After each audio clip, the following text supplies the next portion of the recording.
All right, we'll go ahead and get started here. So, Ivan Ivanovich, thank you so much for coming on the show today.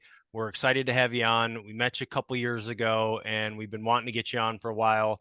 And so we're happy that you were finally able to get on here and record an episode with us. So thanks for joining us.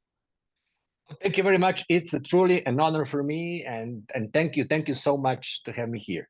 Yeah, well, it's an honor for us to have It you really on is. too, because you've got a really interesting life and career, and you're really big in the executive protection world, which based a lot out of Mexico, which their executive protection industry is massive in terms of just private security in general, and what you guys have to operate under some difficult circumstances sometimes. So that's part of why I wanted to have you on, because that industry in the United States is growing as well. A lot more people getting personal security, a lot more people just in general, so not just at the executive level.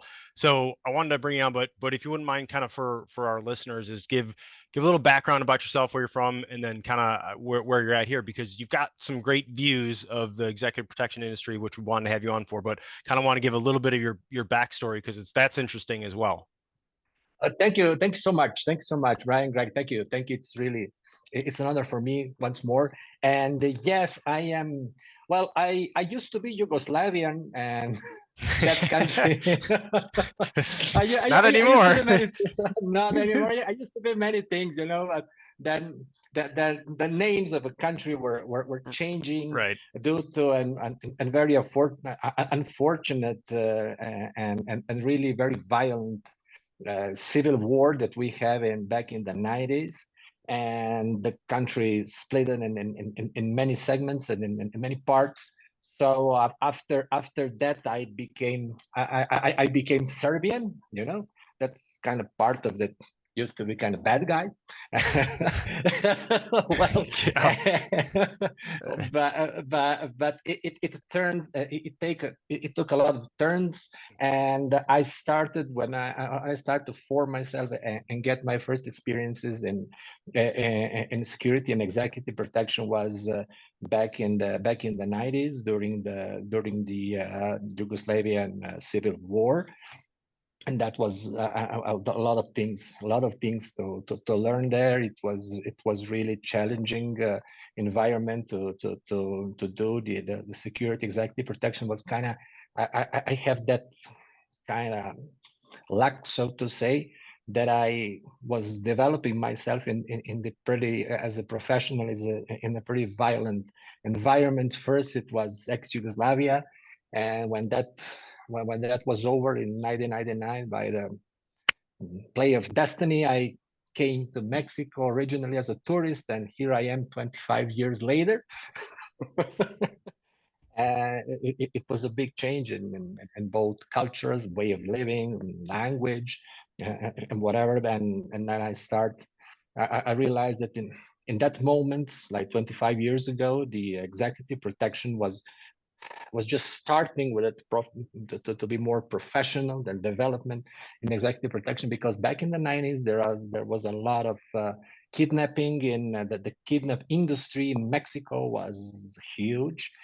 So then the need for executive protection was enormous. So that's was the moment when I came there with the different experiences and different focus that we have in in Yugoslavia back in the day. So we start to develop that fusion of concepts and ways of thinking and threats and that kind of things, because basically the training that we were receiving in Yugoslavia that was just started. That part of a private sector was just beginning, because it was it Yep. was a socialist communist country. There was nothing.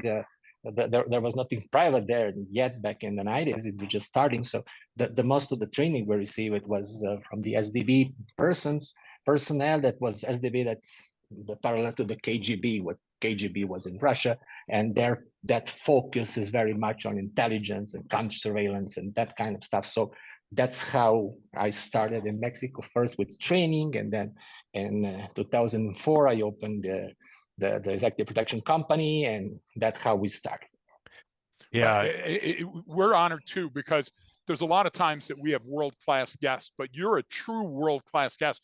you've been keynote, you've been lead instructor, you've been all over the world.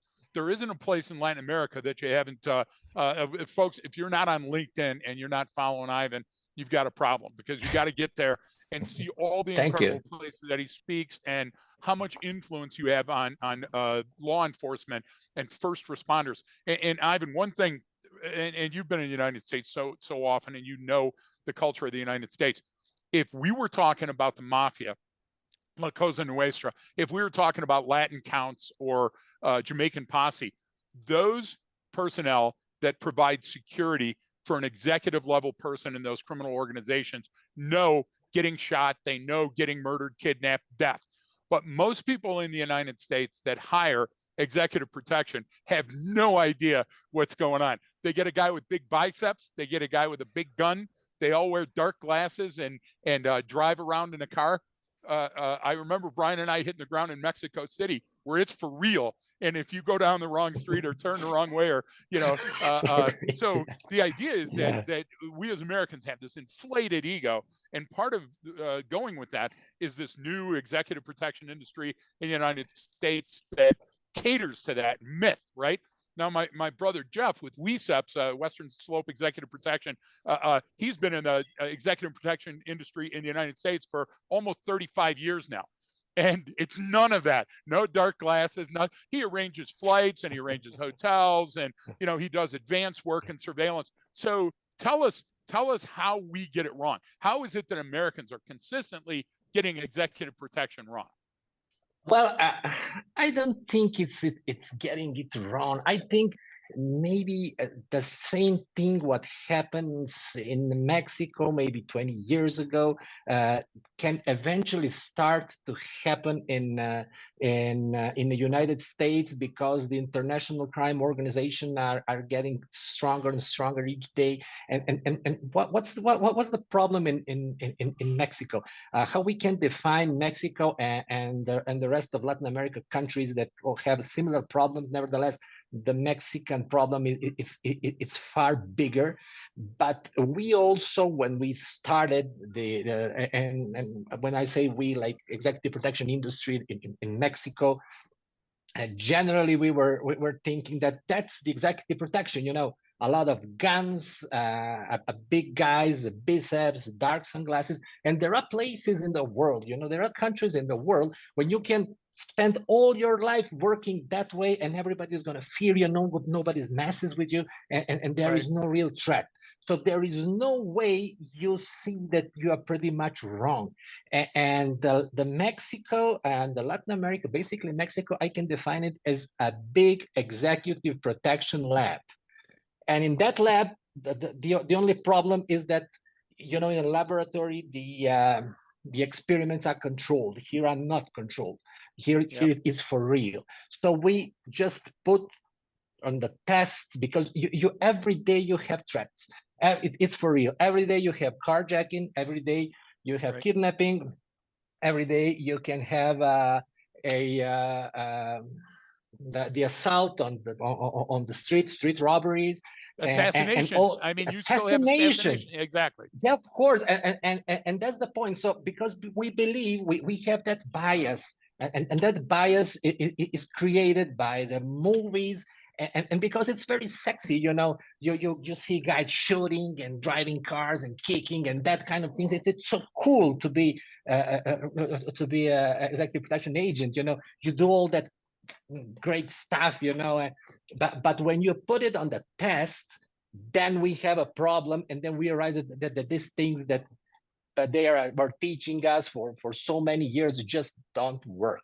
And the result of it, that right now, in a little bit more than a year, in Mexico, we have 12 protectees killed and 28 of their protectors. So it's 40 deaths just in Mexico, just in 14 months, just a little bit more than 1 year. Why? Because it's ambush waiting strategy, reactive strategy. I remember, Brian, you were talking on EP Summit like 2 years ago, and I quote you frequently. on other conference that we give in different countries.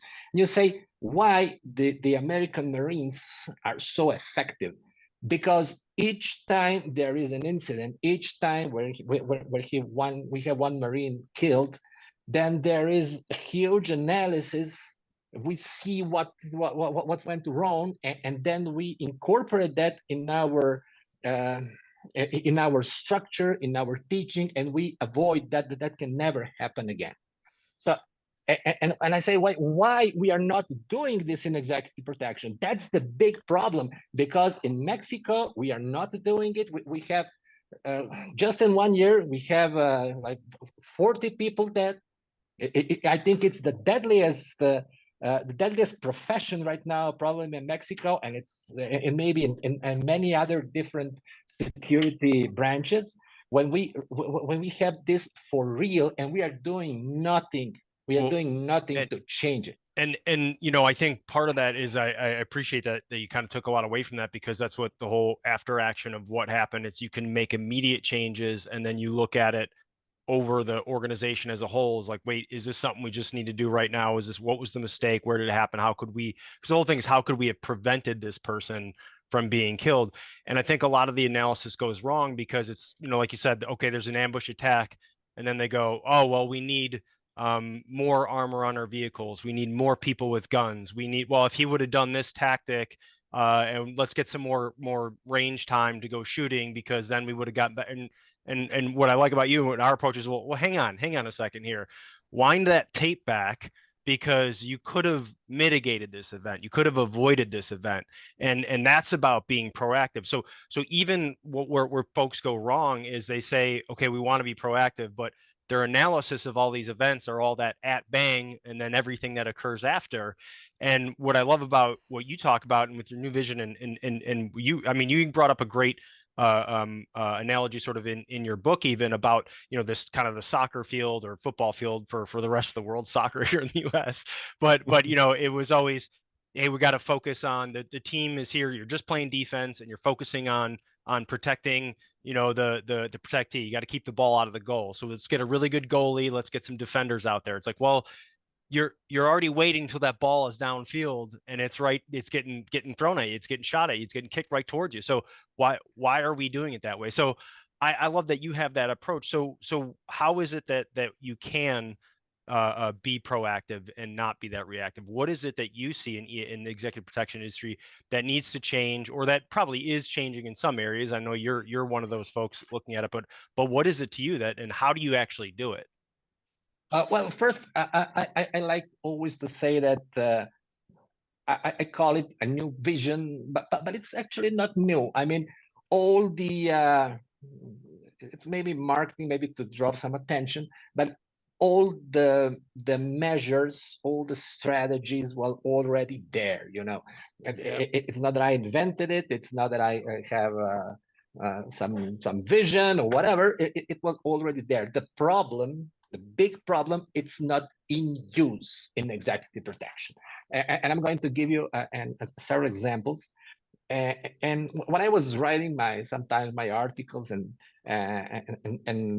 teachings, and somebody commented me when I talking, for example, about counter surveillance.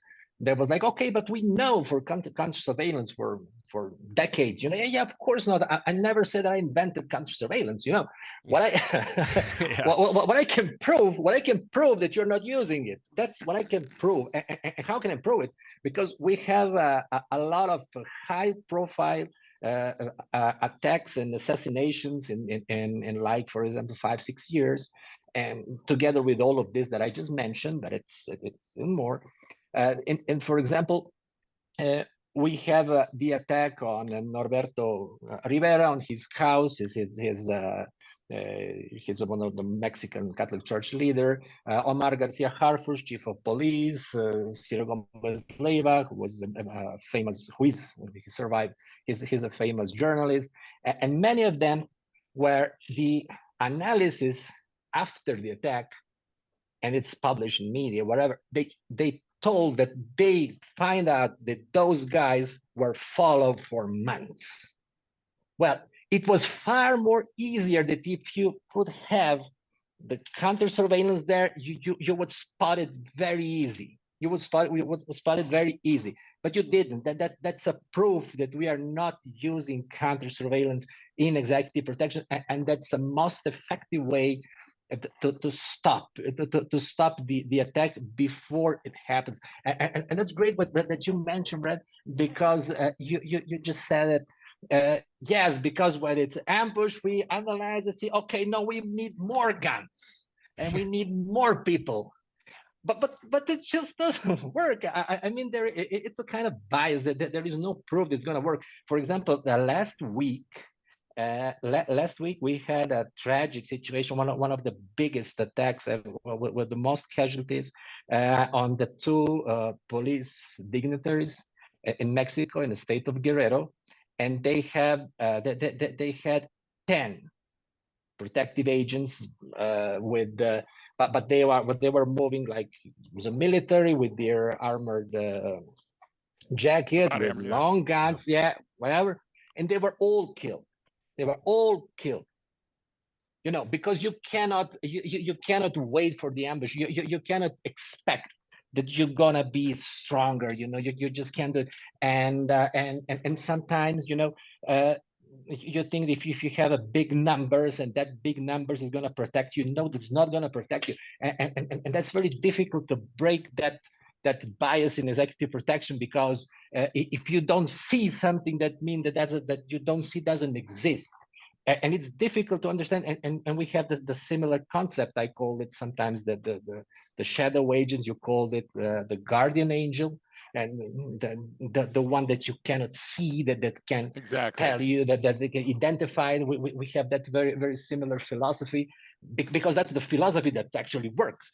So Right, so exactly. that's really what big. And I was talking, you know, with I have my one of my countrywoman, and she's also Serbian, and you met her and during the event, the famous Pink Panther. Exactly. And that she was she was one of the most important leaders of that famous, so to say, famous gang of Pink Panther that have a great number of robberies and kidnapping, even from London to Japan, passing through Dubai and whole Europe. And there is half a billion of euros in earning for them. And we asked her, look, uh, you know, you have hundreds of attacks you did all around the world, and frequently you have armed people there. How many times did they drove their weapons to fight against you, and how many times they defend? So do you afraid of? Are you afraid of him? And she's like, of course not, because we already analyzed this. We already see when we go in, we have everything we need to be successful, because we analyze them for a long time. So they can do anything, because, and I'm not afraid. That's the moment, she said, when we are not afraid. We just have high adrenaline, but we are not afraid. Why? Because we have our mask. We are getting in with the stolen cars. We break everything. We enter in the moment that we know that their attention is low. And even if we have some police cars maybe closing by, we know that they will not engage unless they have already backup, because it's a procedure frequently in some places. So we are not afraid in that moment, and they never ever do anything. But what is the moment where I do when I'm scared? She said, well, what's the most critical moment for me? The most critical moment is when I am observing the victim. And that's a long process. And I had to analyze the victim. And she said that's the moment I'm scared. Why? Because I need to have a clear car. I cannot have any hat. I can't have my face covered, because I cannot drive attention to me that I'm somebody, that something suspicious going on. And if somebody identify me, I know that nothing's going to happen in the moment of attack, but they can eventually find me later. That's how she got the prison, actually. Yeah. And because they have, what you just kind of to encapsulate all that whole story, and from her perspective as well, that was the Pink Panther gang, I think they call themselves, but people can find out about that. But it is at the moment of attack, like they have all of the advantage, right? They, like you just said, they did all the planning, they did all the preparation. You're the one caught off guard at that point. So they really have the entire the advantage is all theirs. But all the events leading up to that, all of their rehearsals that they have to do, their surveillance they have to do, their planning, that's when the playing field changes, right? Now me as let's say as a protection agent, that's actually when I have the advantage, because you have to come find me. You have to come look at me. You have to come watch me. And so if I'm not putting that perspective into my mind, like well beforehand, then I'm going to miss that stuff. And she even said it right there, is like, well, that's when we're most critical, because I have to blend in. Now you as a protection officer, you're the one that has the advantage in that situation, everything before. So it's, I mean, and like you said, it's the biases, and through experiences, people are reactive and they do this. But like, if you just change that around a little bit, is when can I have the advantage, and to capitalize on that, is I think is what you're talking about here. Yeah, absolutely. That's the point. And she told us very clearly. She said, each time I was observing the victim, and someone approaches me and asks what I'm doing there, and I realized that he identified me, and he took the car plates and whatever. In that moment, I abandoned that victim. I'm not going forward. So that's and that's different huge, too. That's It's huge. very smart. That's huge. So two points here. Ivan, one of your favorite quotes that I pass around when we're training is that you said close-in protection almost never works. And that really crushes a lot of people, because that's on the X. That's being in the moment. That's at bang. And at bang thinking doesn't work. And we share the mentality, you and Brian and I, that very old ideas are very good ideas. We didn't invent that either. It's just been around forever, and people know that. And I can tell you, in 11 years of undercover narcotic work, one of the things that was a constant is I would go in to testify against the people that we had been following for 9 months, 18 months, a year and a half. And I would be sitting across the table from them, and they'd go, "Hey, how are you? Hey, good to see you. What's going on?" They'd have no idea I was the cop. And then I'd get up and they'd say, "Sergeant Williams," and I'd walk over and they'd say, "Holy crap." And I'd show them pictures. Here, we're eating. This is the hotel he goes to. Here's his car. Here's his backup car. Here's his girlfriend.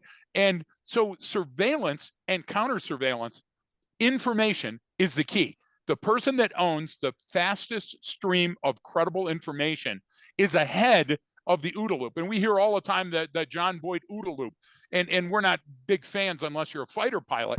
But one of the good things about this type of thinking, and specifically the type of thinking in your book, is that you can outthink a cunning opponent. A pair of binos is much better in many instances than an armored vehicle. Being able to think critically in the moment is just as important as having a bulletproof vest. And we don't get that. Comms, communications, doing a map recon, doing a route recon, doing rehearsal. To us, those are things that just roll off our tongue all the time.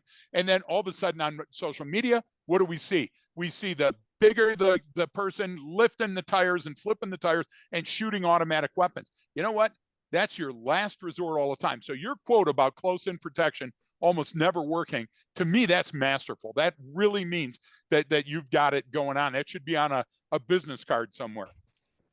Thank you so much. You know, a lot of people, I know that sometimes that's very difficult to come up with such concepts in the places that are very used to this, and that they still don't have any proof that this thing doesn't work because nothing happens. You know, my book was very well received. I didn't expect it's going to be so good received in all the Latin American countries, you know, because its first edition is in Spanish, because everybody had that same experience and thinking that way, but they didn't dare to say something.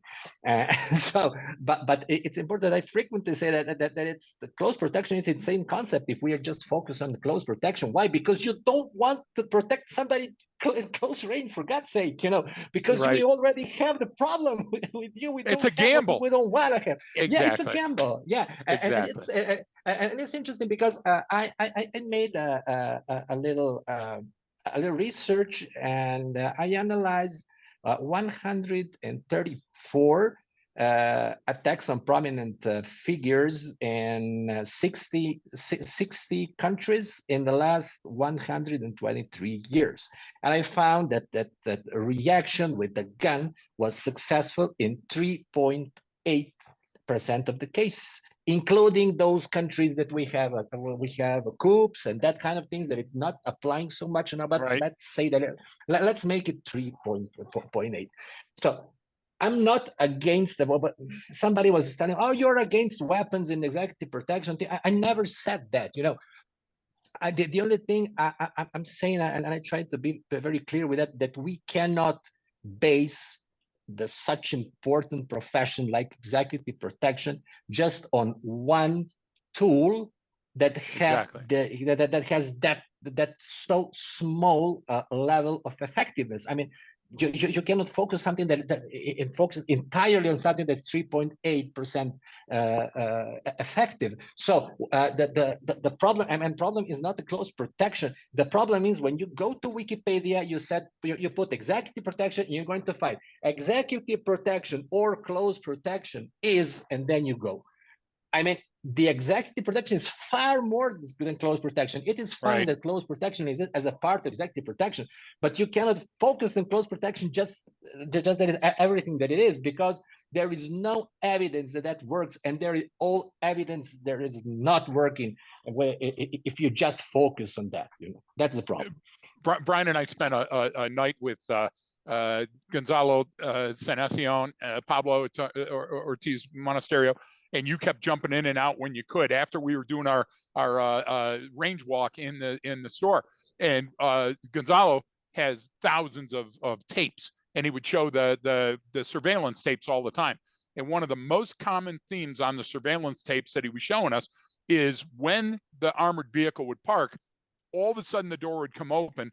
All of the attacks were timed exactly when that door would come open, so that people would come out and come in. And we asked, you know, because we weren't in Mexico City protection or Mexico protection, we asked, well, how much of your training do you do with that? And there was like, do with what? Well, getting in and out of the vehicle. Well, no, we don't do that. And I remember Brian and I were in Colombia. I tried to grab the door on the back of an armored vehicle. It was so hard to open, and it took so long to get into the vehicle that I told Brian, hey, we got to rehearse this more. So what we don't see is we don't see people doing what you're doing. You're clinically looking at training and saying, this is where training needs to be, and this is where training fails. That's a hard thing, because what you're doing is you're exposing weaknesses. So I would assume, Ivan, that you're getting bad feedback sometime where people say you just don't understand how hard it is, or we need more money. What kind of feedback do you get?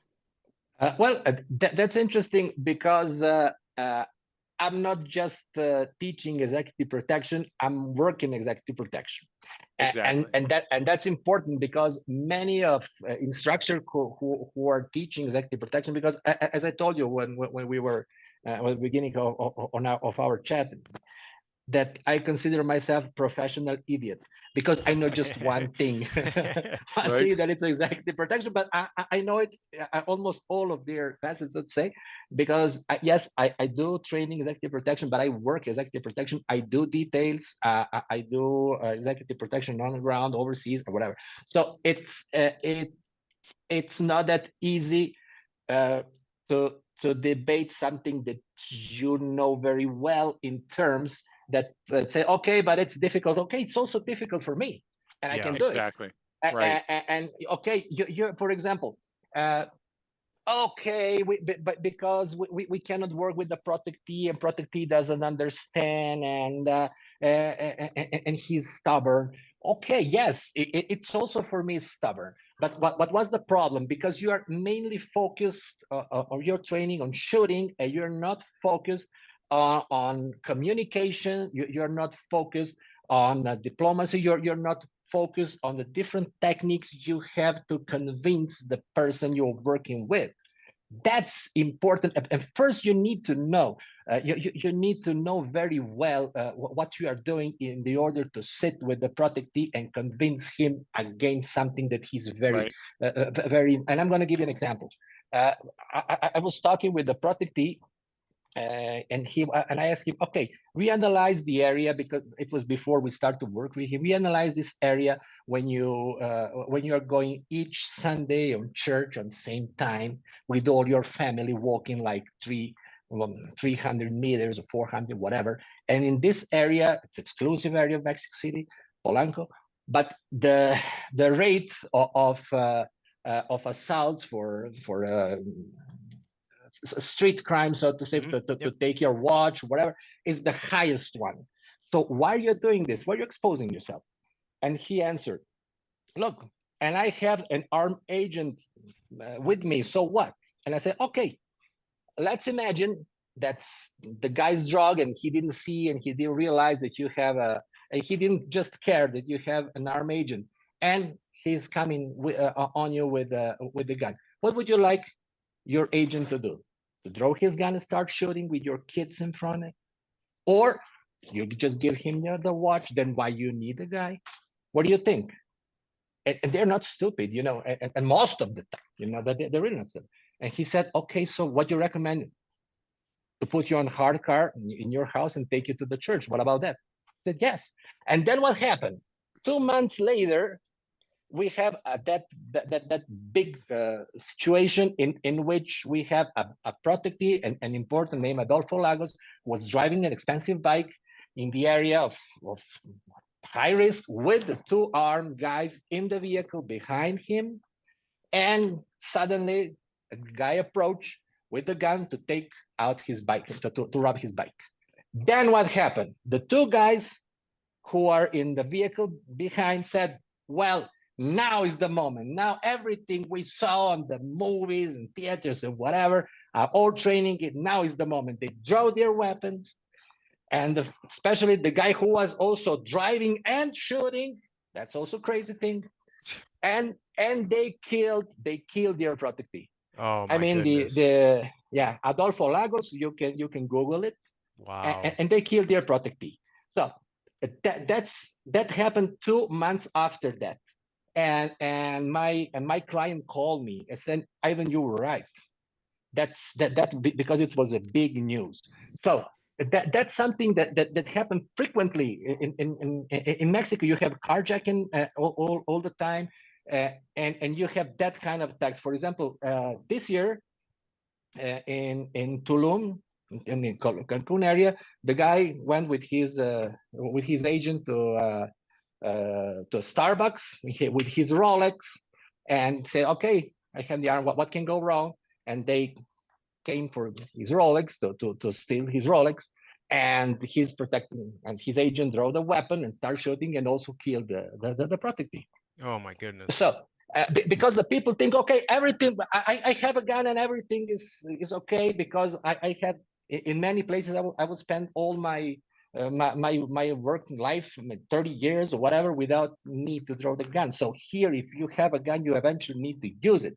And when you're going to use it, what's going to happen? Nobody thinks about it. Who I'm going to kill? Because I'm going to draw the weapon to kill somebody. Who I'm going to kill? Yeah. When? How? I mean, that's something we are not think about it, and we have a casualty. Just sorry for speaking so much, but No, it's no. important to This say. is perfect. So I'm born and raised in Detroit. Brian's born and raised in Chicago. These are gun cultures. So when I became a copper in the Detroit metropolitan area, everybody that was shooting at me, everybody that was doing the robbing, everybody that was carrying a gun on a bad guy's side, they never went to a range. All of their experience was shooting at people. You know, so I'm not against training. I'm not against weapons training. What I'm saying is we used to call that bad guy luck. Bad guy draws from his pocket with the crappiest gun you've ever seen with 4 different types of ammo and shoots from his waist and hits the police officer in the head. And the police officer misses 3 rounds. The life is different. So if you're going to be on the look, a lot of people spend a lot of money on boxing matches, and sometimes there's an upset and they lose all that money. Why? Because it's different in the ring. It's different when you're standing on the X. So going a block out and then going a mile out and going a month out instead of going a minute out, these are things you've heard us talk about all the time. As a matter of fact, everything that we try to put out to all of the dignitaries and the protectees and the owners of businesses in Mexico City was time, the gift of time and distance. The further you are away, the better your plan. And I think that your new vision, your book, does a really great job of encapsulating that. You don't try to insult anybody. You don't try to say, hey, mine is the best way. You say, take a good long look inside before you take a look outside. And then, well before you press the gas pedal or you go buy a gun, make sure that your information infrastructure is in place. And we love that. That's exactly how Brian and I work. And it's very interesting, for example, that we doesn't generally have any data of executive protection, or really not enough. So, for example, there is a very common that U.S. companies ask you for a service and say, okay, I want a guy in the vehicle, just a gun in the vehicle. And they frequently even ask that the driver is armed, that we don't do that. We prefer don't give a service than have an armed driver. He has his vehicle, his weapon. But if you want to put the armed personnel, the armed agent, into the unarmed soft vehicle, what's going to happen in the real situation? Real situation, you have a lot of carjackings here in Mexico and Latin America. Mm-hmm. So the same situation, you have a carjacking, then what you gonna do? You're gonna draw your weapon, you're gonna start shooting, and we have just 2 years, there's a fact, just 2 years, we have in this kind of situation, when you have an armed agent in a soft vehicle in Mexico, you have one protectee dead, one agent dead, and 4 of them injured in this kind of situation. That's why when they're asking us, okay, we're going to have okay, if you want to have the armed agent, then we need to have armed vehicle, because the opportunity, the risk is very high that we can have carjacking. And I hear the comments on other places. It's okay, but this is the situation when you have an armed agent in soft vehicle that has been there forever, and it works. Works how? Works when nothing happens. Okay, but when something happened, then you have a problem. So that's something that we try to point out. And what again, going back with Brian said, we have a lot of dead people in executive protection in Latin America and Mexico, and we are not taking any lessons out of it. So that's why this podcast that's here, you guys and our professionals, that can help us spread this information, this word, and these experiences. So we know, so we can avoid that in Mexico, but also in the United States or in other places that we don't have these casualties, that we can save lives of both protectees and protectors. That's the main main point. That's the main message. Exactly. What a great message. And I think you're kind of, I love that you go back and you kind of look at not just, your own experiences, but overall you look at the industries and look at these different types of attacks, and you try to pull some relevant data out of it, because that's what you should be making your decisions on. Okay, what really happened? And I know you brought up, and I think it was like whatever 3% of the time, someone actually successfully engaged or executive protection successfully engaged with a weapons system. It's way less than that in the United States. I mean, I think even in terms of someone in executive protection or bodyguard in the United States getting into some type of shooting altercation, I think it's even that happening is almost, it's only happened a couple of times in the United States out of the history of it. So it's if we're looking at that, because everyone thinks that, okay, well, US though, it's a gun culture here, everyone's got guns, it's easy to get guns. It's like, okay, yes, that's a potential threat, but if you're waiting to that moment, then you're kind of too late. I mean, you look at even like the Secret Service with the protecting the president. Their thing is, wait, if I have to jump in front of a bullet to protect the president, we've already failed on so many levels if it's gotten to that point. Now, no one has the resources that the U.S. Secret Service does. That's a whole different ballgame, right? And what they have to do and the planning considerations. But you only have so much. And so a lot of folks, because, and this is what I see, and maybe you see it down there too, is a lot of folks, especially if they're like prior military, prior law enforcement, and then they go into this industry, they sort of fall back on what they know. And that always involved, weapons and tactics and shooting and this. And they weren't really focusing on everything before that and all the planning. Now, any good EP agent will tell you, like, look, it's all about proper planning and coordination and working well with others. That's what the good ones will tell you, but there's still sort of this fall back on, well, I got to be right in there with the protectee, and it's all going to happen right here, when you can kind of control, I think, a lot more than you think you can in some areas. But once you wait to that last second, it's like Greg was saying, it's like it's rolling the It's like dice. I mean, it's a really, you crapshoot. don't It has know to be, right? what can happen. So it's like Yeah. all of that effort has to go into that planning up front. And so I'm curious as to, like, what have you seen as, like, maybe not a full model, but like a successful things that, or those sort of gems, those small, like, takeaways from your extensive career in this, where you go, throughout my career, I've always seen these few things come up as problems. So if you address those, I mean, do you have any common things that you see that are always going to be a headache for anyone in that industry? Well, first, that's the thing I already started to talk about, and Yeah, that's the contact with the protectee and working with the protectee, because that's generally the main point. What everybody has in this, all the agents have their complaints. Yes, but I want to do this and this and that, and then we hit with the protectee who doesn't understand. And that's the big problem, because we are first focused on the reactionary weapon and not on communication. So that's the first thing. The second thing that's also the problem, because the people want to see the executive protection, and the effective executive protection is not to be seen. So that's something that's kind of weird thing that we have to work with, and that's another thing that you pointed out also.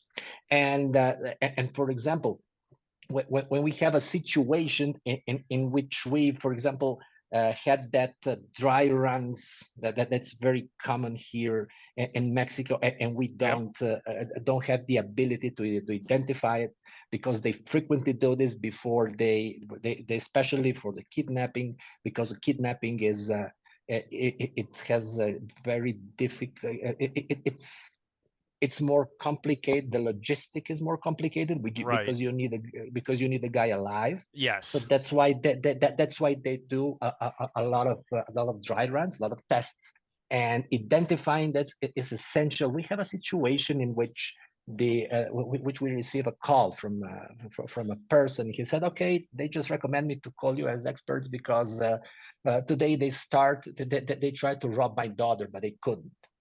Oh, come on, what's your daughter? She's Nikita. What? How she made it? Yep. And said, okay. And he started like every Tuesday at 2 p.m. And we were like, okay, that something is wrong here, Yep. because we just, okay, because everything that happened around something that you have some routine. And she said, okay, because then my daughter comes to have a lunch with us, and the waiter opened the door, and she get in, she talked. And then that moment, the black Suburban just get next to her with the strong brake sound, but nobody get out of the vehicle. And we were like, okay, then what she did? Oh, she went to the on the road next to the road, and she escaped there. Okay. So we realized in that moment that was a dry run, because they was Yep. just checking what she's gonna do, and then when the moment comes, they're going to stop, they're going to block it, and they're going to take it with her. So that's the moment we start the counter surveillance. We identify all the vehicles that was around, unless for a white Platina with the police jacket around the car, around the seat, and nobody could identify that car. And we ran the plates, and it had like two reports related with the cases of kidnapping. Right. And then we involved the authorities, and they get all the gang. And that gang, that organization started with a handsome instructor of spinning in in her gym, and he was profiling, and he approached them. He get the information, then they started. That was the hostile intel, and then They started the counter surveillance, and they did the dry run, and that was the moment we cut off that without the bullet, without that kind of things, and we have a lot of that kind of things. So that's the main point, because that's the executive protection that you don't need to see, and that works. And Exactly. that's the main problem, is because you want that thing that can be seen, and it's fine if you want to have it, that's okay, because there are two different things in executive protection. Your tranquility, so to say, you to be calm, and that to be effective, and sometimes they're not the same things. You can Right. feel secure, and you're not actually. So if we can put both things in place, that's fine. But the big problem is that the main thing is executive protection, that the effective is what is not seen, and that's the problem, because the people want to see executive protection. Yeah. And the people that also want to see executive protection are the people in the business selling executive protection, because they think somehow that they've got to be a star. They've got to have the look. And you know what? Some of the best undercover agents I ever saw looked like your neighbor. And that's why they worked so well, I love our dear friend Todd Fox is in the same line of business. And I know that Todd Fox has fired protectees before and said, no, I'm not gonna work with you because they won't listen. And I think that the upfront cost of information and intelligence and route selection and rehearsal is well worth absolutely any other accoutrement that they're going to buy, whether they're going to have first class plane tickets or anything else. I know my brother Jeff is always on the road with his crew, because he's always scouting out locations well before anybody's going to go there, to see the pattern of life, to meet with the local law enforcement, to meet with local government protection, the hospital emergency rooms, and the level 1 trauma centers and stuff. That's the unseen part of your business, and I guarantee it probably occupies over 90% of your time. Yeah, absolutely. And Greg, you were talking about that concept, both of you guys, in a summit of a guardian angel, and you were talking about the videos that Gonzalo showed you, in which the door opens and the car get in, and everybody is getting involved in the attack, and you can see when you have that on social media, the comments, and the people are commenting, and the comments are only related to what is happening in those seconds. Yes. Nobody goes the left of Greg. Exactly. That's so true. Somebody should write that down. Ivan, that's a great thing. That's a great quote. Because those guys, they're not the David Copperfield. He can't just came out of nowhere. They need to be somewhere before, and that's all the case of all the executive protection, the anticipation before. So they need to wait somewhere. So if you had a residential security, you don't need to have a massive executive protection with so many people around. You have a residential security, well trained. You know that you're going to be there in soon, and it is not, guys, it is not easy to put together the ambush. No, of course not. It needs logistics, need a lot of logistics, a lot of preparation. You cannot wait just in any place. The place where you're going to wait. Ivan, you can't afford to have your best players killed in a crappy ambush, because you've spent so much money and so much time on them, and you can't afford that trade-off. And that's what's happening in America when you see with the police officer, 5 police officers shot doing a search warrant, 6 police officers shot on this traffic stop. It's not a trade-off. We can't afford that, and the industry training changes that, and good people in this industry see that. And you're exactly right. The bad guys understand tactical patience. They wait, and they wait until the time is right. But we don't sometimes, in law frequently enforcement. don't. Yeah, we frequently don't. So so they can be anywhere. There are specific places when those guys can wait, and you only need to go to that places and see them before. And what's going to happen when they see them before? Are going to draw their guns and shoot? No, they're just going to go, because that's mainly what they want, to surprise you. If they're surprised, they just go. Loses everything. That's the big problem, because they want talking with the Pink Panther. She's like, okay, I have one shot. I mean, each time I'm playing my life. The police can make mistakes, and okay, if he's not killed or something, but generally nothing can happen. But if I made mistake, I will be or killed or spend the rest of my days in the jail, and I don't want to be in a jail. So that's why I need to plan it perfect. So that's one of the things that we don't see, and that early alert, Holy Guardian Angel, he's there. Needs to be there before. And in the case of the attack on the Mexico City chief of police, can you imagine almost 20 bad guys in a big truck on a specific place next to the road where he's going to pass? They spent 10 hours there. 10 hours. That attack happened hours before Brian and I drove down that road. There was still all the damage from all the crime scene on our way to our hotel. And I'll tell you what, that's when you get slapped with reality and you start paying even more attention, right? Attention, yeah. But nobody, I mean, after that, they analyzed the cameras and all that stuff. They said, okay, there are also 15, 20 guys with the long guns hidden, of course, in the truck. And that truck, if you see the truck is not normal in this area. I mean, it doesn't exist. That truck is not used in this, it's used in North, but here, no. So if you have the executive protection really trained to identify these things, to go step forward, where are you cannot put ambush anywhere. So also that ambush made in specific places and around that specific place, what's going on there? What's going on there before? So we need to go behind the scenes and stop them, not in the scene they prepare for us. That's the case. Exactly, because Brian said it very well earlier. The balance of power changes, the momentum changes, and all you have to do is slow down or speed up or take a left or say, hey, we're going to go with our route C instead of our route A, and all of their plans are abandoned.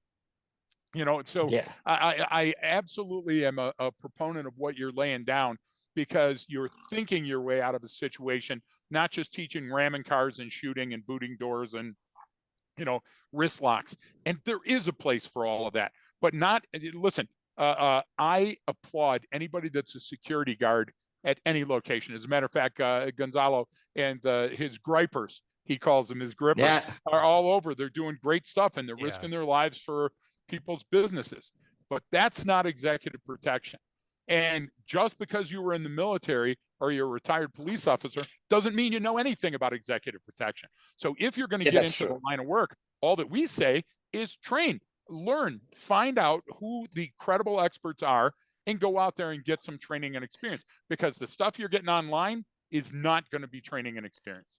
Yeah, absolutely. And it's interesting in our industry that I frequently hear the guy say, okay, Ivan, we have two great agents, they're special forces. I say, God, nobody's perfect, don't worry.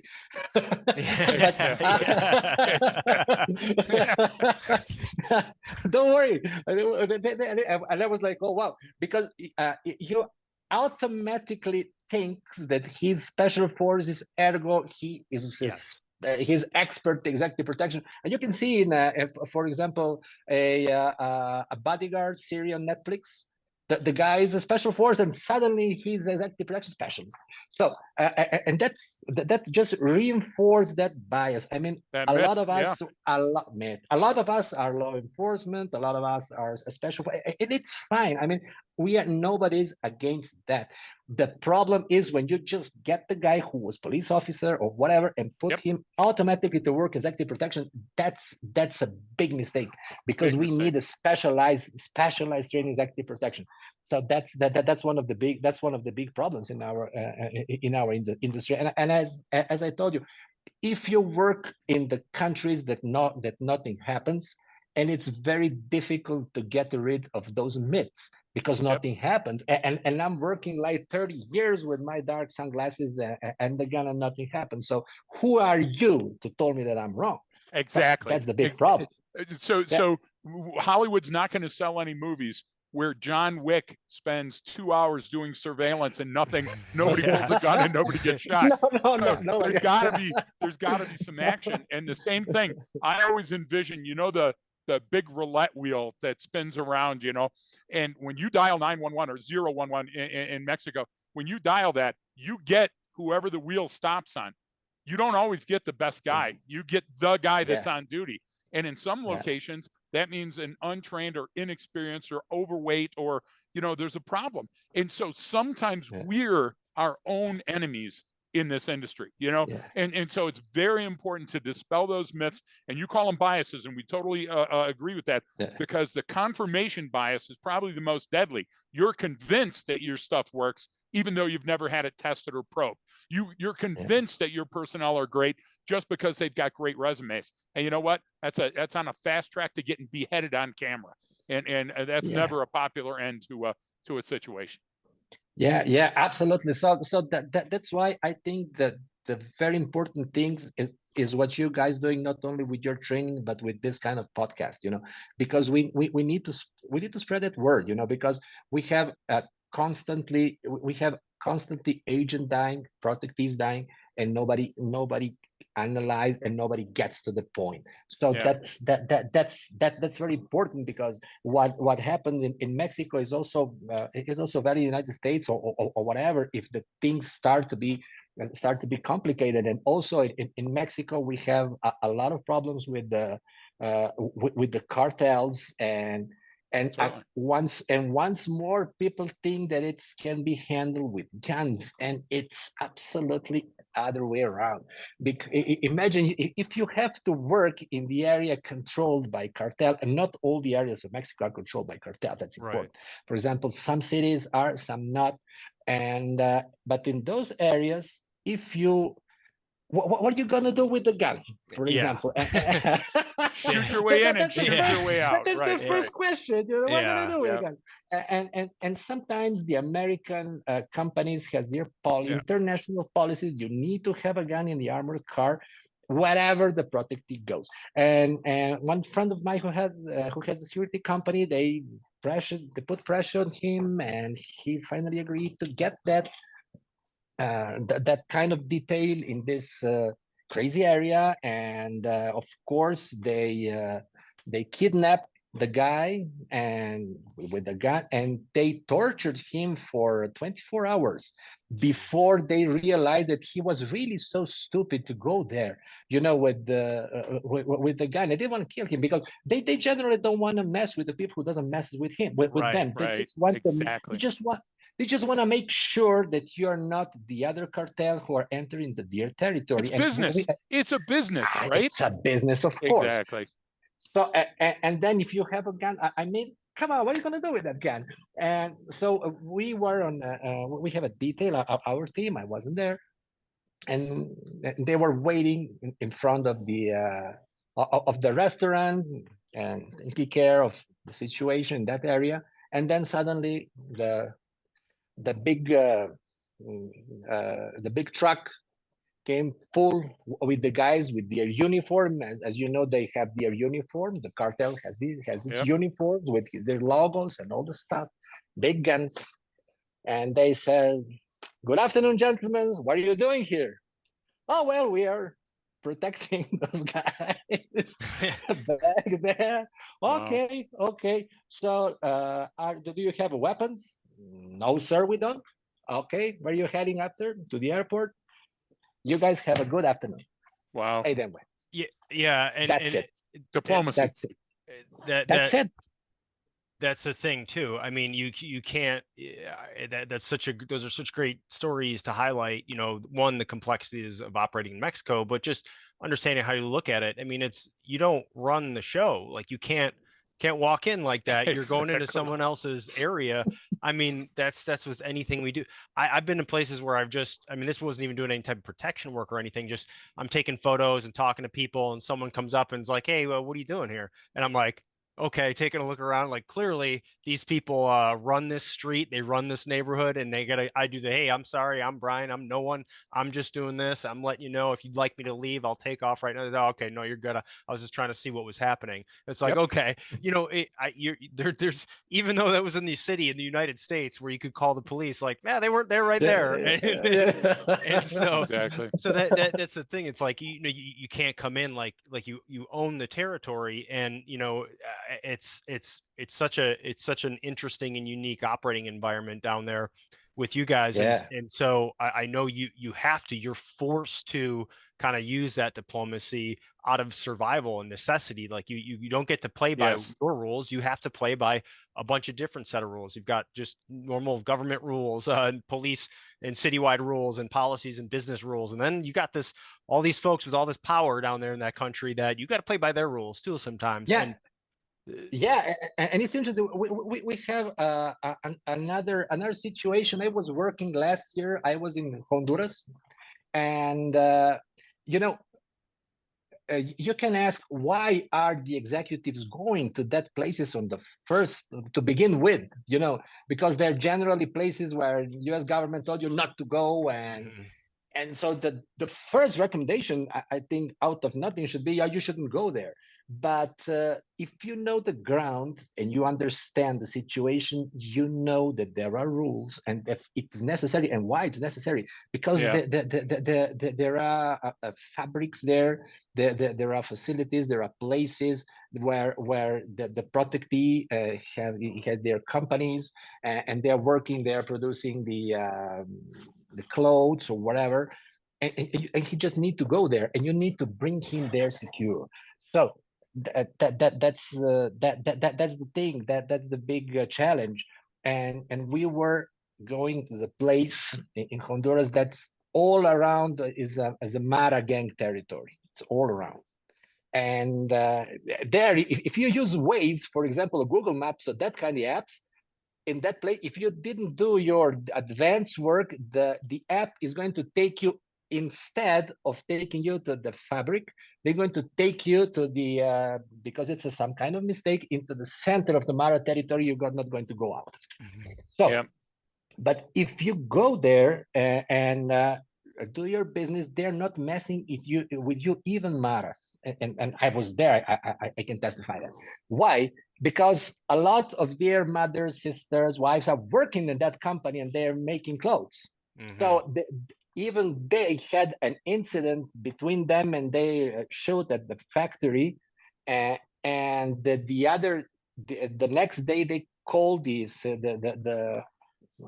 chief of security of the place. He said, please tell Gringo it's not with him. The problem is not with him. Right. So that's beautiful. So he's fine. That the problem is not with him. Please tell him not to get out the factory. Yeah. So that's the truth. So sometimes there are rules that you need to follow when you're going there, but you cannot provoke them. You need to be, you need to use a lot of diplomacy, a lot of negotiation, low profile, and it's challenging, but it's interesting. Yeah, that's true in absolutely everything we do. And Brian, I would tell you, I'm so happy to finally have Ivan on the call. It's so rare, Ivan, for us to find a true subject matter expert in any industry, because there's a lot of subject matter experts on the ground when it comes to like law enforcement, first responder, but it's few and far between the ones that are thinkers rather than just operators. And there's a big difference there, you know? And so when we get to talk to you, we could go on hours and hours, because you're preaching to the choir. Yeah. We get it. And hopefully we'll get more people to listen, The story, thank you so much. The stories are great. I mean, because you've been there. They're and they just show what could possibly go wrong in some of these situations, that, and especially down in Mexico or other places, Latin America, where the threshold for what could potentially go wrong is much higher than it is, say, in the United States or in certain European countries versus others. But I want to plug your book, because it's called Executive Protection in 21st Century: A New Vision. Got it. I haven't finished mine yet, but there's some great stuff in here, and Thank some you. great analogies that just like simple takeaways that I can be like, oh, okay, this is how I need to look at it, versus here's not so much here's what to do this, but it's really, if I take this approach, I'm really going to start getting ahead of the curve. And obviously we love stuff like that. That's what we love showing people. Hey, it's not just about your tactics, techniques, and procedures. Those are all very important, but here's some thinking points, right? Here's a vision, right? And you're calling it a new vision, which I love that you say, well, it's really not new. It's just, it's but just it is a vision, but it is, it's same thing we teach about human behavior. Like, nothing we teach is some new riveting scientific information just found out last year. I mean, these are things that have stood the test of time, but here's how to use it. Here's how to actually operationalize it. And so that's what I love about the book. And I'll have the link in the episode details and all that stuff for folks. But I was just curious if there's anything like you wanted to say about the book, or kind of what your idea was behind it, and what sort of your goal of it is. Well, thank you. Thanks so much for mentioning the book. Well, the main thing with the book and the main thing with everything that that we were talking is it's really save lives. And once when you're in the real situation, everything that generally is on the internet and the media is not going to work. So that's what I call the new vision. That's actually, as you just told, it's not new, but it's the alternative of what has been done all the time. So, and that traditional approach, what I call it's just not work in the real situation. So the thing is, this is something that is my proposal, so to say, but it can be any other. Right. The important thing is stop doing what we did all the time, because that's most likely not going to work, and that is going to cost lives. So we need to change with this concept or any other concept, but not more of the same. That's great. I love it. I appreciate that so much, Ivan. And it was it's great having you on. We loved when our time down in Mexico City. You guys were such amazing hosts. I love Mexico in general. I mean, I live out in San Diego, so I'm close to the border here. And because I love Mexican food. I love Mexican beer. I love mezcal and tequila. But you guys, you're welcome, guys. Yeah.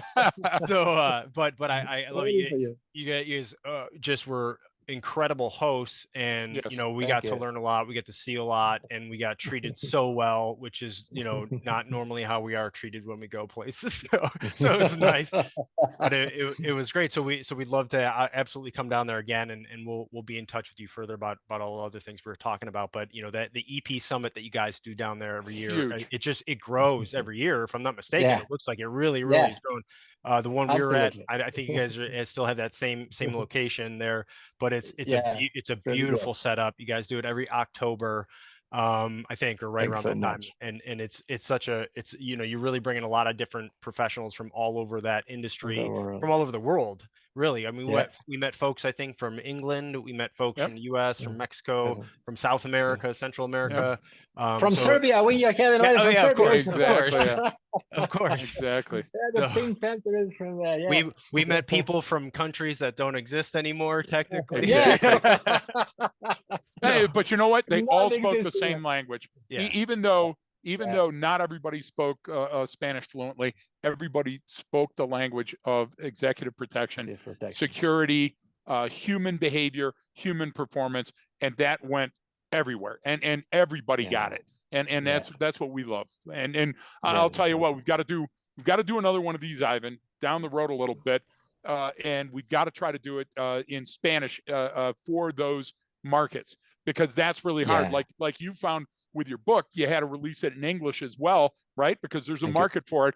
And our book just came out, and we want to make sure that we get it in Spanish as well, because there's so many people that follow our work, and I hear it all the time from Gonzalo. Gosh, if you guys just spoke fluent Spanish. Well, we're trying. I've had Babbel now for 2 years, and it's más difícil. Okay, it's not as easy as you might think, right? So we're trying. And we got to send you a copy of our book as well. Oh, please! We got to make sure, because we want you to have something to rest on the plane. Please, it will be an honor for me, and of course, everything you need to promote the book in Latin America and all the places we work with. Please, it will be a pleasure. Thanks, Ivan. We appreciate it, Ivan. Thank you so much for coming on. Thanks everyone for tuning in and listening. If you enjoyed the episode, please share it with your friends, and don't forget that training changes behavior.